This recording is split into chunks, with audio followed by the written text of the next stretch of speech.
Olá, muito bom dia para você, ligado na Band TV, com o nosso Boca no Trombone, o seu espaço de consultorias e opinião aqui no Grupo Bandeirantes de Comunicação. Muito obrigado para você que nos presta a sua audiência sempre nas manhãs de domingo. E hoje estamos aqui nesse nosso home studio, para fazer uma edição especialíssima. Sim, a edição de hoje aqui no Boca no Trombone, que vai contar com a sua participação, claro. Você pode participar pelo WhatsApp, pelo e-mail, no @programa Boca no Trombone, tem a nossa conta no Instagram, o nosso canal no YouTube, a nossa fanpage lá do Facebook. Participação livre, interativa, como sempre fazemos nas manhãs de domingo. Mas como eu dizia, a edição de hoje é especialíssima, gente. Sim, porque hoje trazemos aqui no Boca no Trombone a palavra do ministro do Trabalho e Previdência Social, ministro Onyx Lorenzoni, numa entrevista exclusiva que vai contar com a participação dos nossos parceiros, advogados, as entidades, as federações que participam e fazem junto o Boca no Trombone. Então, já dou as boas-vindas para o nosso convidado especial na manhã desse domingo, ministro Onyx Lorenzoni. Muito obrigado pela deferência em nos atender, em atender ao público do Boca no Trombone. O senhor que é o mandatário, está à frente aí do Ministério do Trabalho e Previdência Social desde o ano passado, desde 2021. Mais uma vez, agradeço a sua participação. Muito bom dia. Bom dia, Paulo Solano. Para mim é uma satisfação estar aqui e me colocar à disposição aí para tirar dúvidas e poder falar dos programas que o governo federal tem nessas duas áreas tão importantes da vida brasileira. Ministro, o Ministério do Trabalho e Previdência Social foi retomado em 2021, após 2 anos aí, sem ter a autonomia da pasta. O senhor acha que foi uma boa medida? Já havia passado da hora de termos aí o Ministério do Trabalho e Previdência Social que atua, que cuida de um direito tão caro, que é o direito social. Realmente foi uma medida acertada? Bom, quando nós assumimos o governo no início de 2019 e eu tive a responsabilidade de fazer a transição e depois o centro de governo que se instalou na Casa Civil, no padrão da OCDE, nós tínhamos como visão naquele momento, reduzir a gigantesca estrutura da máquina pública para cumprir aquilo que era uma determinação do presidente, de diminuir o peso do Estado sobre a vida do cidadão, como ele mesmo dizia, retirar o Estado do cangote, de quem trabalha, de quem produz renda e quem produz emprego no Brasil. Naquele momento, nós optamos por um desenho onde nós saímos de 39 ministérios e reduzimos para 22, mas depois, com o advento da própria pandemia, em 2020, quando nós tínhamos uma grande expectativa de crescimento do Brasil, e todas as dificuldades que foram geradas por essa pandemia, a começar pelo mau manejo, o lockdown que se impôs ali no início de 2020, a dificuldade onde milhares de micro e pequenas empresas no Brasil foram fechadas por conta das decisões equivocadas de governadores e prefeitos. O que acontece? Nós tínhamos uma necessidade em 2021 de poder ter um instrumento, e aí o Ministério do Trabalho ele era e é essencial para isso, em pleno funcionamento. Ele deixasse de ser uma secretaria e ele pudesse voltar a ter status de ministério para que ele pudesse ajudar nessa retomada econômica. A volta do Ministério do Trabalho e da Previdência, ele vai nos dar melhores condições estruturais para poder fazer com que a gente possa melhorar a renda e o ganho das famílias brasileiras. Ministro, começar a participação dos nossos convidados, nossos consultores, as entidades, os sindicatos, as federações que participam do programa. Primeira pergunta que vem para o senhor é do consultor trabalhista, o doutor Marcelo Armiliato de Jesus, do CRJ Advogados. Muito bom dia, ministro Onyx. Quem fala é Marcelo Armiliato de Jesus, sou advogado e consultor trabalhista do programa Boca no Trombone. No ano de 2017, o senhor votou favoravelmente pela aprovação da Lei 13.467, também conhecida como Reforma Trabalhista. Na época, o então ministro da Fazenda vendeu uma ideia de que, com a aprovação, nós teríamos então uma geração de 6 milhões de novos empregos no nosso país. Recentemente, em setembro deste ano, o senhor esteve na Comissão de Direito do Trabalho e na Câmara dos Deputados e demonstrou preocupação com o desemprego dos jovens e também prometeu a geração de mais 2,5 milhões de empregos até o final deste ano. A pergunta é simples: como fazer com que as pessoas acreditem, com que os trabalhadores acreditem que a flexibilização dos direitos poderá gerar novos empregos, tendo em vista que a reforma trabalhista não conseguiu alcançar essa meta? Bom, primeiro, né, a gente tem que se dar conta de que a reforma trabalhista que foi feita no governo do presidente Temer, e eu votei favoravelmente a ela, ela manteve todos os pressupostos básicos. Está lá o 13º, está lá as férias remuneradas, está lá a proibição de demissão sem justa causa, estão lá as multas protetivas do trabalho, todo o arcabouço de proteção ao trabalhador brasileiro e trabalhadora gaúcha estão preservados lá. Então, na verdade, o que vem se tentando fazer no Brasil é uma adaptação a um novo momento. Quando toda essa legislação foi criada, e o doutor que me questiona sabe isso, o mundo era diferente, muito diferente, né? A própria pandemia nos mostrou, através do trabalho remoto, que há toda uma outra gama hoje de relações entre as empresas e seus colaboradores que precisam ser trabalhadas, né?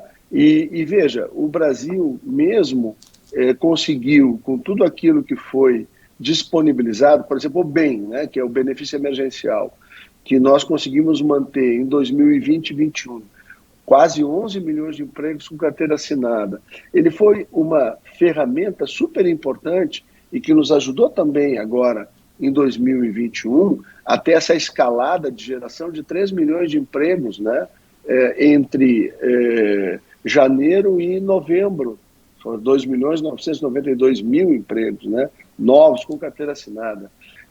No final do governo Dilma, nos últimos 2 anos, então nós estamos falando de 2015, 2014, 15 e 16, então os 2 anos e meio finais, foram exterminados no Brasil 2,5 milhões de empregos. E não tinha nenhuma reforma trabalhista ali. Por que os empregos foram exterminados?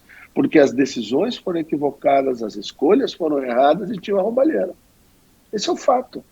A legislação estava no conceito de quem pergunta íntegra ali. E por que se acabou com 2,5 milhões de empregos? Então, na concepção de quem pergunta, se a legislação ela não foi positiva, por que é mesmo que nós geramos 3 milhões de empregos no ano? Então, o que nós temos que nos dar conta é que, por um lado, nós recebemos uma herança aí de 14 milhões de pessoas desempregadas no Brasil, se fez um super esforço, passou por uma pandemia, nós já conseguimos recuar para 12 ponto alguma coisa, né? O que ocorre?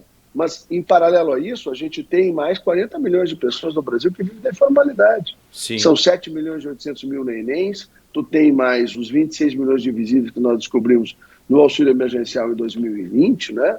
E mais aquela linha, vamos dizer assim, muito tênue entre formalidade e informalidade daqueles que estão, por exemplo, no meio, né? Os estratos mais baixos, né? Então, nós realmente temos uma situação de construir, quem sabe, um conjunto de ações e adaptar a legislação brasileira para que quem está na informalidade possa ter uma rampa de acesso ao emprego formal, que é o que realmente traz melhores condições para as famílias. Agora quem lhe pergunta é o presidente da FESERGS, Sérgio Arnaud. Enquanto ministro do Trabalho, o que o senhor tem a dizer sobre a manutenção do número de mais de 14 milhões de desempregados, além dos desalentados, que estão na miséria nesse país? E quando é que o Ministério do Trabalho vai se preocupar efetivamente com os trabalhadores e não apenas com os empresários?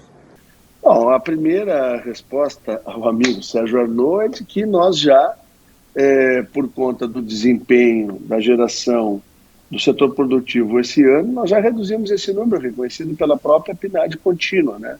Houve um recuo bem significativo e nós já descemos, né, para algo em torno de 12,4, 12,5 milhões, né, de desempregados, o que é um ganho significativo e todos concordam sobre isso, inclusive o próprio IBGE. Nós estamos fazendo tudo aquilo que é possível e, frente ao contexto com demais nações latino-americanas, o desempenho do Brasil tem que ser reconhecido, que é admirável. Quem interage com o senhor é o presidente da Comissão de Direito Previdenciário da OAB-RS, o doutor Tiago Kidrick. Nossos cumprimentos ao nosso conterrâneo ministro Onyx Lorenzoni. Desejamos boa sorte na gestão desse importante Ministério do Trabalho e da Previdência que tem tanto a fazer pelo Brasil. Boa sorte, ministro. Considerando conquistas como o INSS Digital, essa parceria entre INSS, Secretaria da Previdência e a OAB, entre os advogados, né, que possibilitam atender um grande número de segurados que possuem procuradores, da gente estabelecer um canal de diálogo e de sugestões e de conversa para melhorar a prestação previdenciária nacional entre a advocacia e o Ministério da Previdência, já me dispondo a encontrar o ministro, a levar proposições por parte da OAB, também relativamente a projetos de lei, num pensamento estratégico entre aqueles que estão lá na ponta atendendo os segurados, que são os advogados, e o nosso poder público, que representa os brasileiros. Com certeza absoluta. Inclusive, quando o presidente me chamou para a recriação do Ministério do Trabalho e da Previdência, ele me deu duas atribuições, a geração de emprego e renda, e na próxima semana nós vamos lançar um programa que vai tentar criar uma rampa de acesso da informalidade para a formalidade. Em outubro do ano passado já fizemos o primeiro piloto com os cartórios de tabelionatos brasileiros para permitir a simplificação do acesso ao auxílio natalidade e ao auxílio morte. Foi um piloto, né, em 5 cidades brasileiras, em 5 regiões. Nós agora vamos para a implantação. Isso deve retirar mais de 300 mil pessoas da fila de espera do INSS em virtude dessas duas questões. E nós assinamos nesta semana que passou um convênio com 10 prefeituras brasileiras que estão tentando, vão avaliar pelos próximos 60 dias, um sistema de perícia remota por telemedicina. Isso é uma inovação, é um sistema israelense que nós estamos implementando, aonde uma prefeitura faz o treinamento, a capacitação de um servidor que acompanha a pessoa. Sim. Aí é instalado equipamento, o médico a 2.000, 3.000, 4.000 quilômetros de distância faz a perícia e nós resolvemos aí quase 85% dos casos.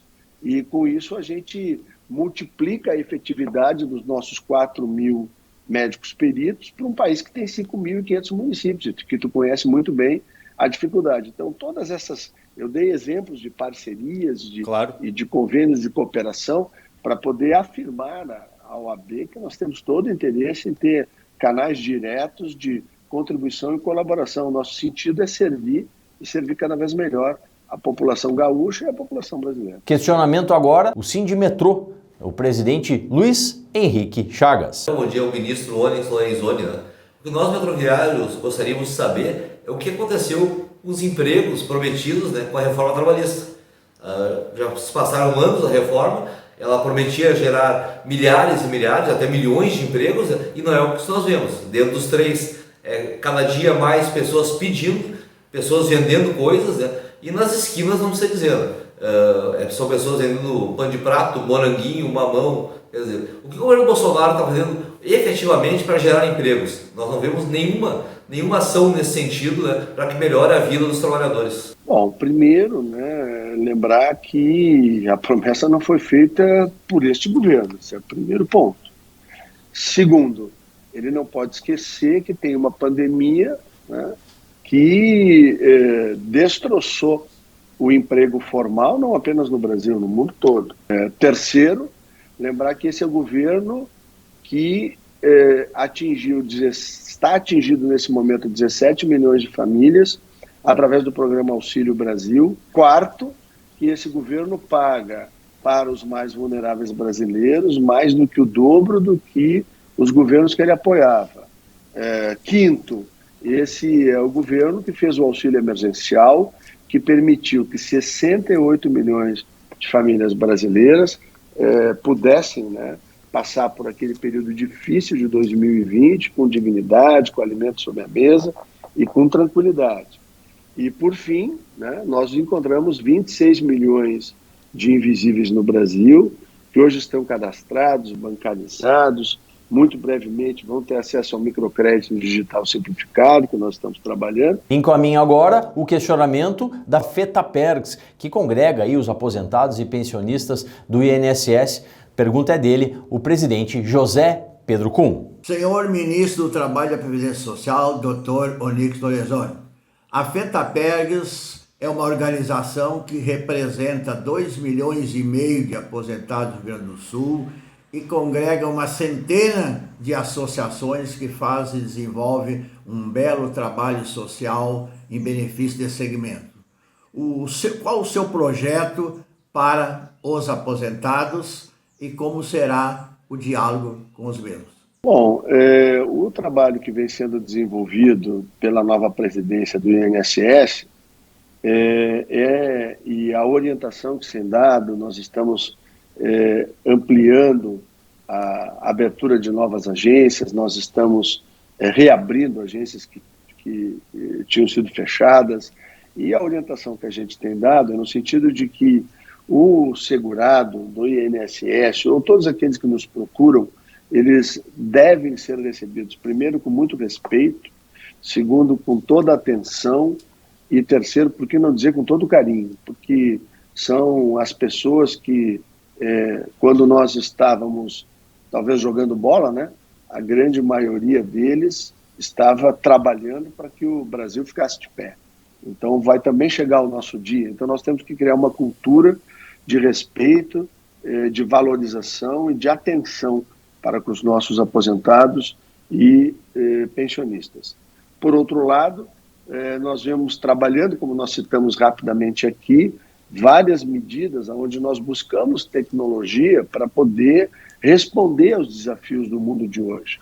Por exemplo, já há bem mais de um ano, né, as provas de vida que voltaram a ser necessárias, né, para o INSS, elas podem ser feitas da casa da pessoa, através de um aplicativo de celular, através do aplicativo Meu INSS, que é o aplicativo mais acessado de toda a América inteirinha, são 400 milhões de acessos. Se tiver qualquer dificuldade, basta entrar em contato com uma agência que o INSS está ordenado a enviar uma pessoa para fazer esse trabalho, se eventualmente o aposentado ou pensionista tem alguma limitação ou alguma dificuldade de acessar a um meio digital. Em qualquer circunstância que as pessoas procurem o Instituto Nacional de Serviço Social, que elas precisam, de Seguridade Social, o que elas precisam? Elas precisam ser atendidas com rapidez, com a maior eficiência possível e principalmente com muita atenção e muito carinho. Eu bato nessa tecla, nós temos que praticar e exercitar o amor ao próximo dentro do INSS, porque isso é vital para um serviço que é tão importante na vida de milhões de brasileiros. A pergunta agora é encaminhada pelo presidente do UGIRME Sindicato, presidente Isaac Ortiz. Senhor ministro, a pergunta que eu faço ao senhor é a seguinte: como resolver esse problema criado com a reforma da Previdência, onde nós, policiais civis, policiais penais, Polícia Federal, Polícia Rodoviária Federal, guardas municipais e socioeducativo, diferentemente do que ocorreu com os servidores militares do Brasil, nós fomos duramente prejudicados com a reforma da Previdência, tirando de nós a paridade, integralidade e diminuindo drasticamente nossas pensões. Bom, todas as questões que envolvem a reforma da Previdência, elas acabaram sendo construídas dentro de um entendimento no Congresso Nacional.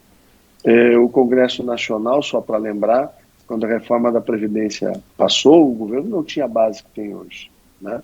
Então foi um processo alicerçado num debate muito amplo e num debate democrático, na busca de um caminho que permitisse manter a funcionalidade do serviço público, manter o equilíbrio das contas públicas. Agora, imagina se nós não tivéssemos feito a reforma da Previdência, como teria sido o ano de 2020?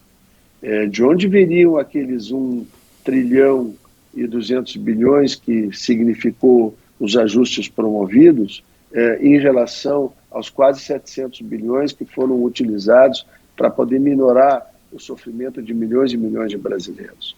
Então, nós temos que olhar isso, se há alguma dificuldade ou se há, de parte do líder que me questiona, alguma compreensão de que há alguma injustiça. Bom, está aí o parlamento para que se faça a mobilização e se faça a discussão e a modificação dessa questão. Mais uma pergunta para o senhor, ministro Onyx, que vem agora dos magistrados do trabalho, a Matra 4, através do seu presidente, o doutor Tiago Malman Susbach. Ministro Onyx Lorenzoni, uma enorme satisfação estar podendo interagir com Vossa Excelência nesse espaço.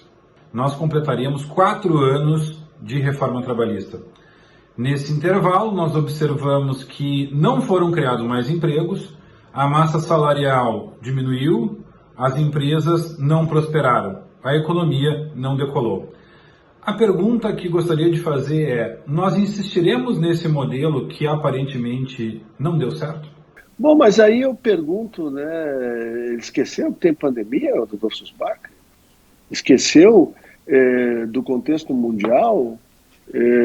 E onde é que a economia brasileira não prosperou com os crescimentos que teve? O Brasil foi um dos países que menos sofreu o impacto econômico da pandemia no ano de 2020. No ano de 2021, foi um dos países latino-americanos que teve maior crescimento.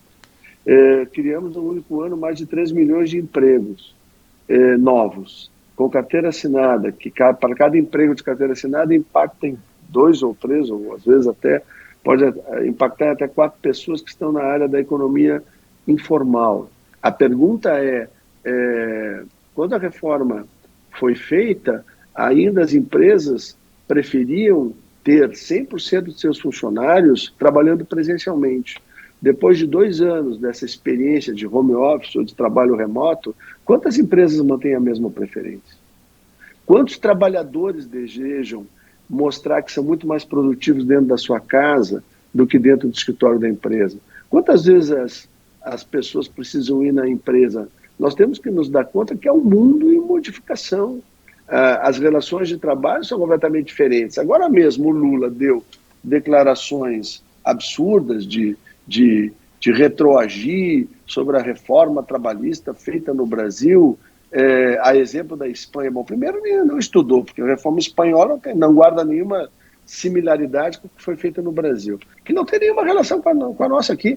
Na nossa reforma, volto a dizer, 13º, férias, parcelas indenizatórias, está tudo protegido. O grande problema do Lula e da quadrilha que o acompanha é só um, Ele quer o imposto sindical obrigatório de volta. Por quê? Porque não tem mais claque para bater palma. E o Lula foi um sujeito que sempre viveu do suor do trabalho alheio, através da extração do imposto obrigatório, da contribuição sindical obrigatória. Então, a gente precisa entender todo o contexto, Ministro Onyx, mais uma questão de um sindicato representativo da categoria dos aeroviários, o Sindicato dos Aeroviários aqui de Porto Alegre, através do seu diretor de comunicação, Oswaldo Rodrigues. Bom dia, ministro. Bom dia, demais espectadores. A minha pergunta para o ministro é se realmente vocês acreditam que as reformas trabalhistas, a desoneração da folha de pagamento, concentrando mais renda ainda na mão da elite brasileira, vai gerar emprego? Todos nós sabemos que a concentração de renda, ela diminui o número de empregos. É o contrário. Eu gostaria de saber a opinião do ministro. Essa política nós herdamos. E neste momento, os 17 setores que o parlamento fez a autorização de desoneração, eles são responsáveis, segundo os números apresentados, por milhões e milhões de empregos. No momento de retomada, a prudência recomendava que se fizesse uma prorrogação por um tempo restrito, que é o que foi feito, foram feitos por 2 anos, ao contrário do que era antes, né? Exatamente para que a gente possa avaliar aonde está a maior eficiência. Eu acho que a decisão que foi tomada de comum acordo entre o Parlamento e o Poder Executivo, acho que ela foi, e os setores envolvidos, acho que ela foi absolutamente equilibrada. Uma última dúvida, ministro, agora do consultor previdenciário, Dr. Luiz Gustavo Ramos, do CRJ Advogados, ele que representa o entendimento, a compreensão de todos os advogados que atuam, que laboram na área de previdência, são consultores aqui do Boca no Trombone. Mesmo sabendo que a culpa ou a responsabilidade pelo ajuizamento da ação judicial não é do segurado, e sim do poder público que prestou um mau serviço, porque senão não haveria necessidade do processo, mesmo sabendo que o benefício previdenciário é um benefício de cunho eminentemente alimentar, mesmo sabendo que os segurados do INSS muitas vezes esperam 4 ou 5 anos pelo término de uma ação judicial, eu lhe pergunto, ministro, qual é a sua opinião pessoal a respeito do parcelamento do pagamento dos precatórios? O senhor acha correto que o pagamento dos precatórios de natureza alimentar, devido aos segurados do INSS, também sejam incluídos nesta regra que visa o parcelamento do pagamento dos precatórios? O grande problema é que nós, como sociedade, acabamos construindo aí um passivo sobre o Estado brasileiro gigantesco.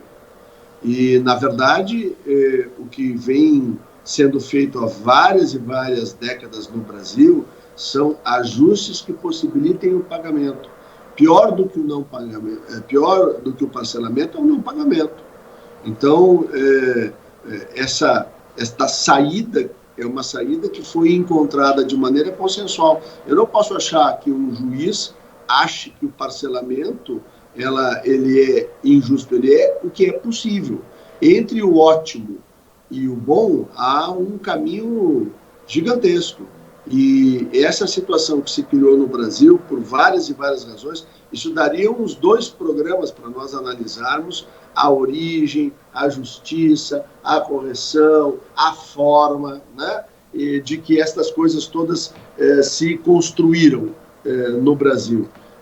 Eu prefiro que as pessoas possam receber, mesmo que parceladamente, do que como nós vivemos durante décadas ou anos, onde as pessoas não recebiam coisa nenhuma, ficavam numa lista, numa fila.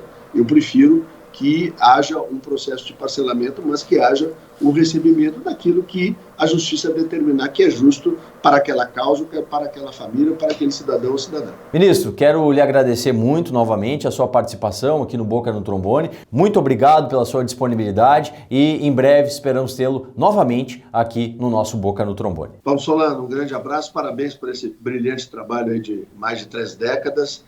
E sempre que tivermos oportunidade, a gente vai estar aqui, porque é nosso dever, né? Fazer os esclarecimentos, colocar as nossas posições, para que a sociedade gaúcha brasileira possa avaliar e fazer seu julgamento. Muito obrigado e um forte abraço. Gostaram da nossa entrevista? Pode interagir, use aí as nossas redes sociais. A partir da próxima semana temos visual novo, temos uma nova roupagem aqui no Boca no Trombone, também novos quadros, muito mais interatividade. E a gente volta então domingo que vem aqui na Band TV a partir das 8h30 da manhã. Até lá!